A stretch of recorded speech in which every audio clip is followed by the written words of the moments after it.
Thomas Forschbach von Werde Musik, herzlich willkommen zu diesem Piano-Tutorial.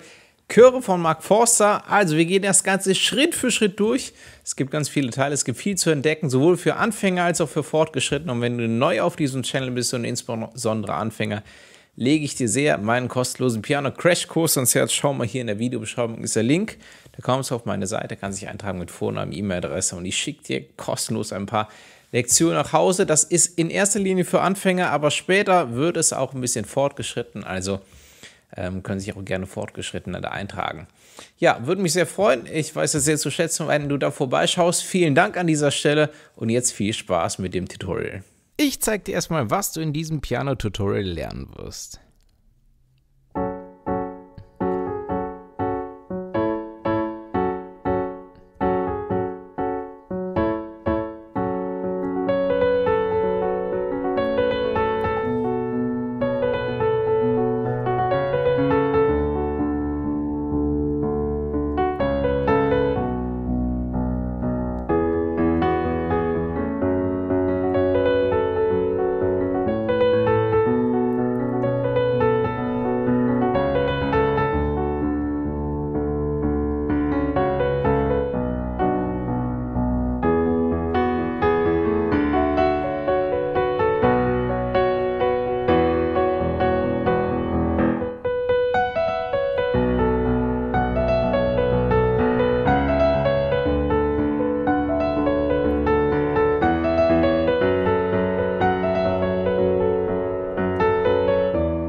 Zum Beispiel so.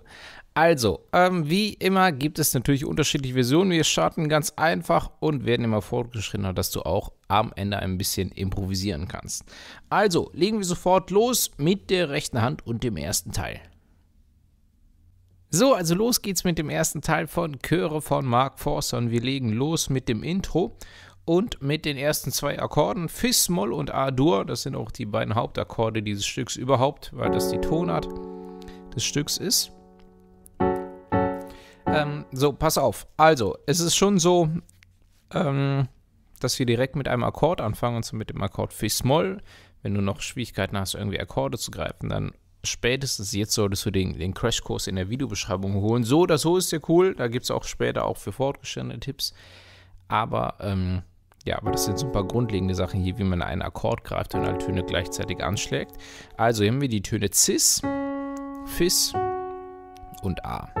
Daumen, Mittelfinger und kleiner Finger. Und so wird das angeschlagen, also erstmal zweimal der Akkord. Kleine Pause, dann nochmal. Alleine das Gis mit dem Ringfinger. Erstmal das. Nochmal. 2, 3, 4. 2, 3, 4. Also das ist der erste Überabschnitt. Schön auf Wiederholen und gut einprägen. So, dann ist nämlich der nächste Akkord. A-Dur. Guck mal, wenn das hier fürs Moll war, dann ist A-Dur. Und die Hand muss ich sehr bewegen. E, A und Cis. Daumen, Mittelfinger, kleiner Finger. So, und das ist dann das, was wir hatten. Und zweimal dieser Akkord nämlich.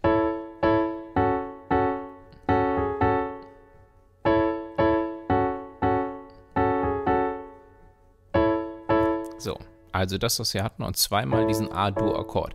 Auch diesen Akkordwechsel. Wenn das nicht klappt, ist immer schön langsam. Du hast alle Zeit der Welt, diesen Akkordwechsel zu machen und wieder zurückzugehen. Das Wichtigste ist, dass du es wirklich sauber machst, aber nimm dir lieber viel Zeit. Zum Beispiel so Akkordwechsel, dass du die so schnell greifen kannst. Das ist alles, was du tun musst, ist das Ganze wiederholen. Auch wenn du es ganz, ganz langsam machst, ist das etwas, was dein Gehirn definitiv lernt. Okay, also. Das Entscheidende ist der Rhythmus. Pass auf mal zusammen. 1, 2, 3, 4. 2.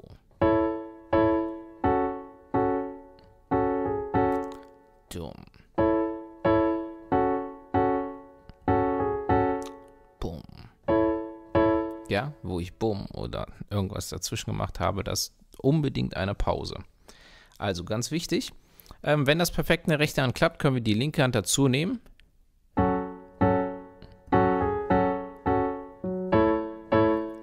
So, und zwar noch eine Sache in dieser Pause. Ja, habe ich jetzt zum Beispiel in der rechten Hand noch einmal Fis-Moll angeschlagen. Manchmal schlage ich die linke Hand dazu an. Korrekt wäre es.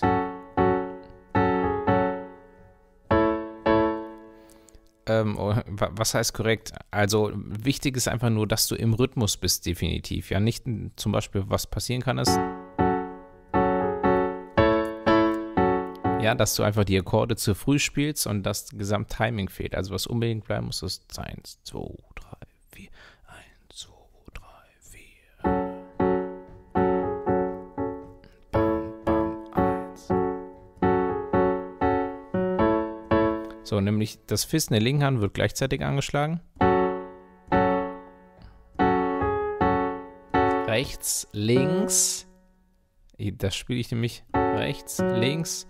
Und dann das A in der linken Hand gleichzeitig mit dem Akkord. Nochmal.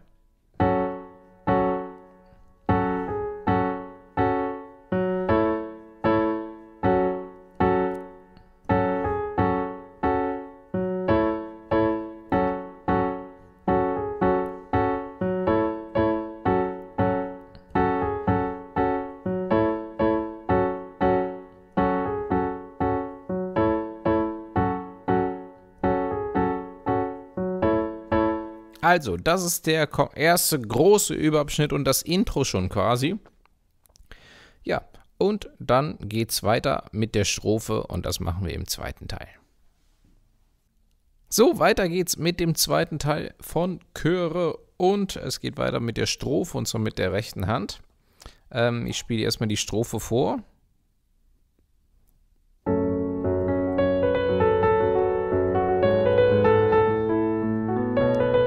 Entschuldigung.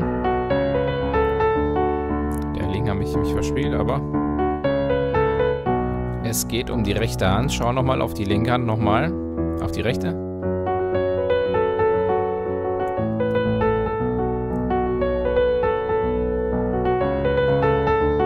Die ganze Zeit die gleichen Töne, ne? Achtung, jetzt noch Noch immer die gleichen Töne, aber eine etwas andere Reihenfolge. Also, rechte Hand hat hier Fis und Cis. Ist es eigentlich nicht sinnvoll, dass ich das hier mit dem Zeigefinger und dem Kleinfinger spiele. Zumindest, wenn wir es so getrennt spielen. Allerdings, und das ist nämlich dann später für die weitere Vorgehensweise wichtig, ich halte mir immer gerne mal den Daumen hier frei, damit er noch andere Sachen machen kann. So, und dadurch entsteht dann ein solcher Griff. Das ist zum Beispiel der erste Überabschnitt, den würde ich jetzt mit Zeigefinger und Kleinfinger spielen. Du kannst ihn aber auch hier mit Daumen und Ringfinger spielen. Ja, probier mal, wie das mit deinem kleinen Finger klappt. Wenn das für dich so klappt, mach es am besten so. Guck mal, kleiner Finger und Ringfinger sind schwache Finger, ja, und deswegen geht es darum, das kann dir eventuell so leichter fallen. Sonst machst du es halt mit Daumen und Ringfinger. Auf jeden Fall sind die Töne Fis, Fis, Cis, Ha, Ha, A, A, Fis. Diese 4 Töne.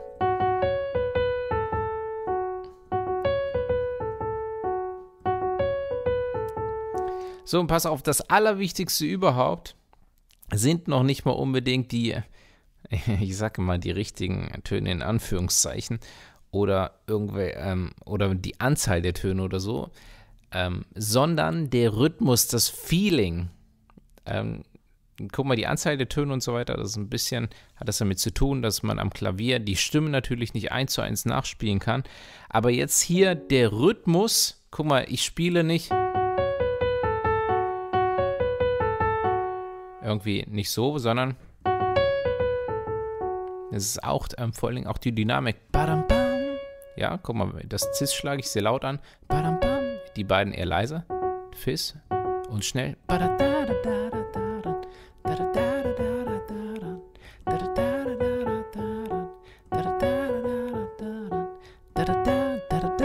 Ja, das Cis laut.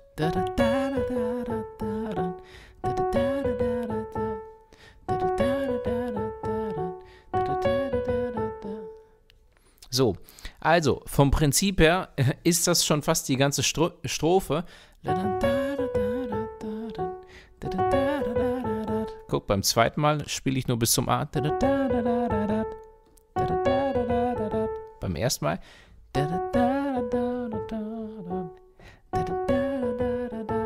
Beim dritten. Wieder komplett runter. Beim vierten. Ja, jetzt muss ich mal gucken, nämlich in erster Linie orientiere ich mich an der linken Hand. Achtung, da haben wir erstmal, ich zeige sie dir gleich in Ruhe.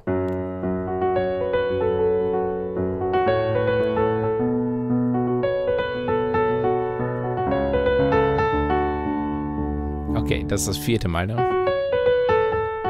Auch da habe ich am Schluss ist die Betonung auf A-Fis, Cis, die bleibt A-Fis. Und auf dem Fis bleibt nämlich der Ton was länger.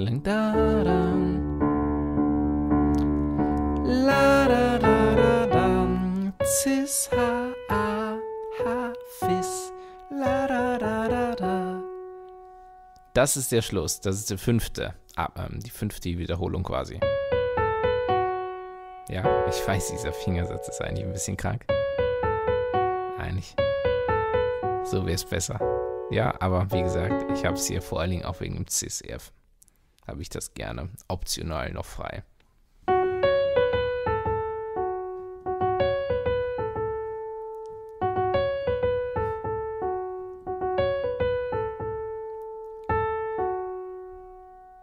Das war das 4. Mal. Und dann das beim 5. Mal. Also, das ist eigentlich die Strophe in der rechten Hand. In der linken Hand, guck mal, ich spiele keine ganzen Akkorde mehr hier an der Stelle, sondern die Grundtöne. Und manchmal spiele ich nur den Grundton. Manchmal spiele ich das in der Oktav. Und manchmal spiele ich nur den unteren Grundton. Spielt keine Rolle, ist alles Fis. Ja, mach das so, wie es dir gefällt und wie es funktioniert. Es ist ein Klavierarrangement. ja, Mark Forster hat dann eine ganze Band und da spielt der Bass wahrscheinlich hier unten den Ton und vielleicht noch das Klavier hier oben was. Nee, das Klavier spielt sowieso was anderes weiter noch, ne? Okay, also deswegen das Wichtigste ist auch hier wieder das Hauptfeeling und das ist auch in meiner Piano-Version 1 und 2 und 3 und 4 und 1 und 2 und 3 und 4 und 1 und so klingt es ohne Pedal, so klingt es mit Pedal. Ja, zum Pedal kommen wir später nochmal. 1 und 2 und 3 und 4 und 1 und 2 und 3 und 4 und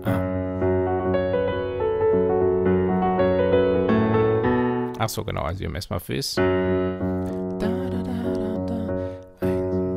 Also, wir haben 1 und 2 und 3 und 4 und 1 und 2 und 3 und 4 und 1 und 2 und 3 und 4 und 1 und 2 und 3 und 4 und 1 und 2 und 3 und 4 und 2 und 3 und 4 und 1 und 2 und so, pass auf, gezählt wird das Ganze wie folgt. Also wir haben erstmal Fizz, dann gehen wir über A zum H,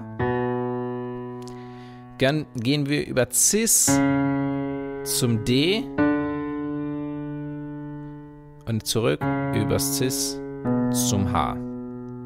Wenn ich sage über, heißt das, dass der Ton etwas kürzer gespielt wird und wirklich auch musikalisch eher als Durchgang funktioniert.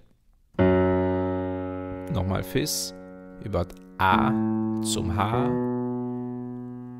über Cis zum D und zurück über Cis zum H.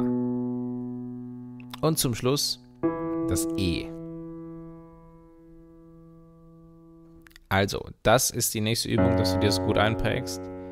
A, H, Cis, D, zurück, Cis, H und E.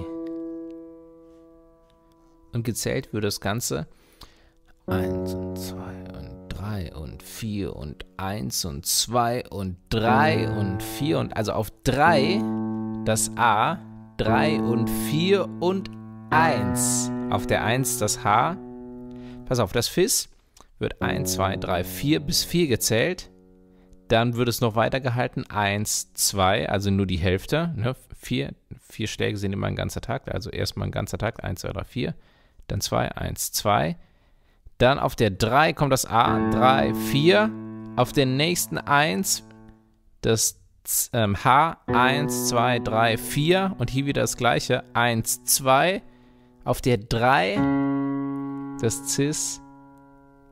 4 auch. Und damit auf der 1 das D kommt. 1, 2, 3, 4. 1, 2. Wieder das gleiche. 3, 4. 1, 2, 3, 4. Das nur ein Takt und auch das E ein Takt. Also, guck mal. 1, 2, 3, 4.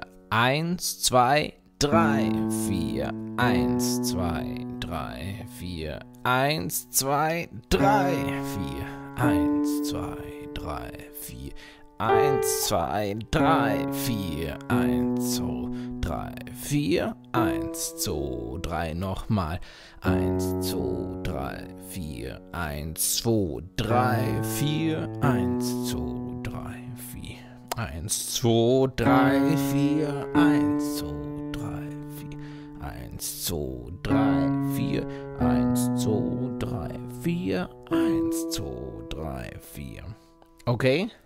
Das ist ganz wichtig, dass du das auch so übst. Also spul auch gerne nochmal zurück, dass du das mit mir zusammenspielst. Und dann am besten 1 und 2 und 3 und 4 und 1 und 2 und 3 und 4 und 1 und 2 und 3 und 4 und 1 und 2 und 3 und 4 und 1 und 2 und 3 und 4 und 1 und 2 und 3 und 4 und 1 und 2 und 3 und 4 und 1 und 2 und 3 und 4 und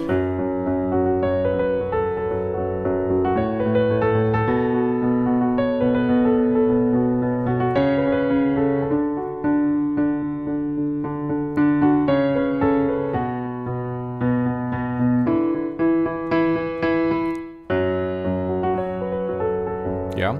Oder halt übrigens, dass es die etwas Sogar, ich spiele es auch meistens gar nicht mit 1 und 2 und 3, sondern mit 1, 2, 3, 4. Ja, mal so, mal so. Es ist ein bisschen mehr Drive drin, ein bisschen mehr, ja, ein bisschen mehr. Weißt du, was ich meine mit Drive? So ein bisschen. Naja, mir fällt kein anderes Wort ein. Ein bisschen mehr Drive halt. Ja, wenn ich das mit der und noch spiele. Ansonsten ohne und ist es 1, 2, 3, 4. So, und das ist jetzt nämlich die Herausforderung, beide Hände zusammen zu spielen. 1, 2, 4. Erstmal ein bisschen Vorlauf, um reinzukommen. Okay, aber der erstmal langsam.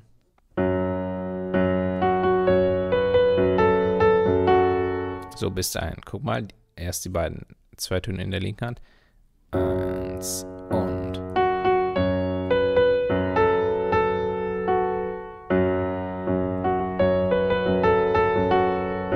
Okay, nochmal. Links, rechts, rechts, zusammen, rechts, zusammen, rechts, zusammen. Okay?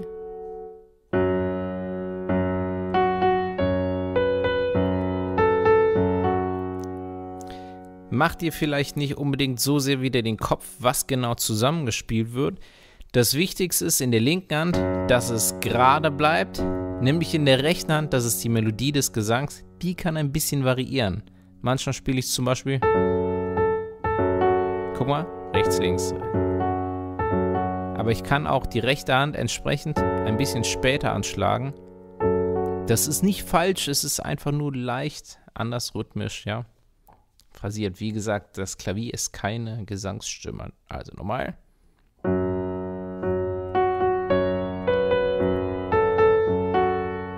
Nochmal, jetzt spiele ich es mal ein bisschen anders. 1 und.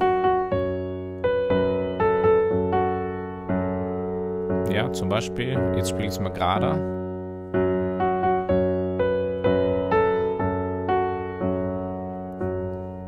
Okay. Also, das Wichtigste ist, dass du jetzt eine Sache zusammenbekommst. Schön wäre es natürlich, wenn dieser Groove schon ein bisschen rüberkommt, ne? Und da ist es ein bisschen versetzt, ne?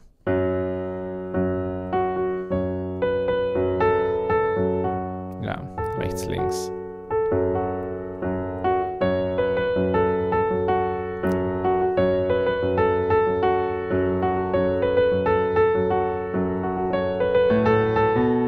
Das ist der zweite Abschnitt.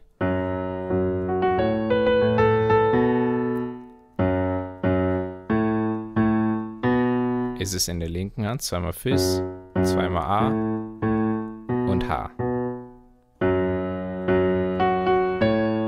Also links, links, rechts, rechts, zusammen, rechts, zusammen, rechts, zusammen.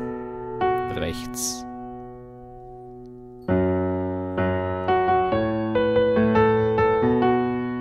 Nochmal.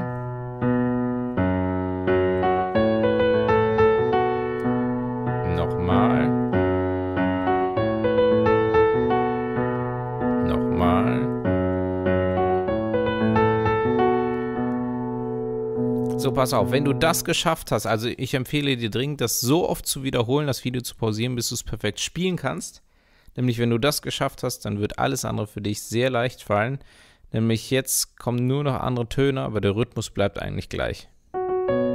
Ja, und das war das Schwierigste. Pass auf, erstmal die beiden Abstände bisher zusammen.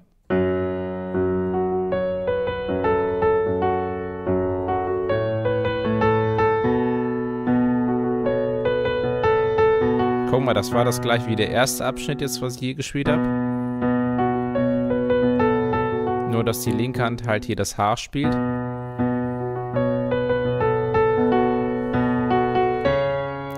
Und hier, das ist gleich wie im dritten Abschnitt, Überabschnitt, ja, wieder halt, dass wir halt über Cis zum D gehen, Cis und Cis gleichzeitig. A und hier D.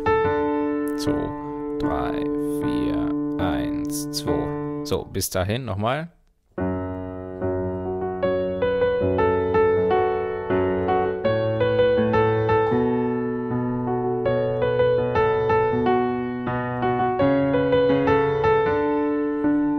So, das war's. Pass auf. Und jetzt kommt noch der letzte Abschnitt. 2, 3, 4, 1, 2, 3, 4, 1, 2, 3, 4. Was wir hier nämlich haben, ist, dass es den noch zu Ende spielt. 2, 3, 4, 1, 2 und dann wieder Cis. Alle 3 Cis zusammen, quasi in der linken und rechten Hand. Rechts zusammen Cis und A. Rechts und rechts das Fis, links mit dem H. 2, 3, 4, nur bis 4 und dann 4 mal das E. 1, 2, 3, 4. Und dann wird es wiederholt. Das mache ich mal langsam jetzt.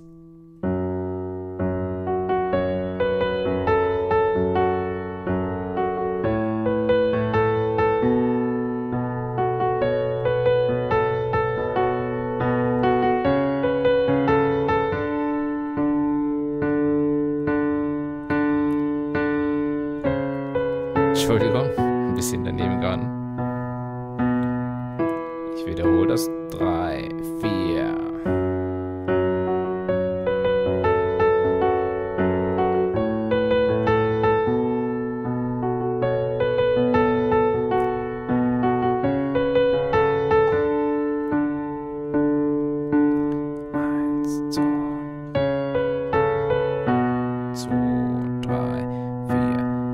Und das ist die Strophe und das muss natürlich noch schneller gehen.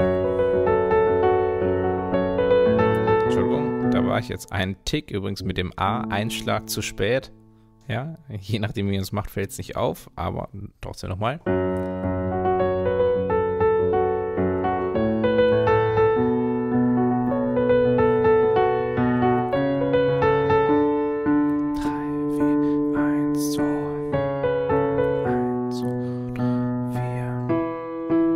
Und halt wiederholen. Ja, also die Strophe wird so gespielt, dass es komplett einmal wiederholt wird. Ja, okay, und dann geht es weiter mit dem Übergang zum Refrain, aber das machen wir im nächsten Video. Also, bis dahin.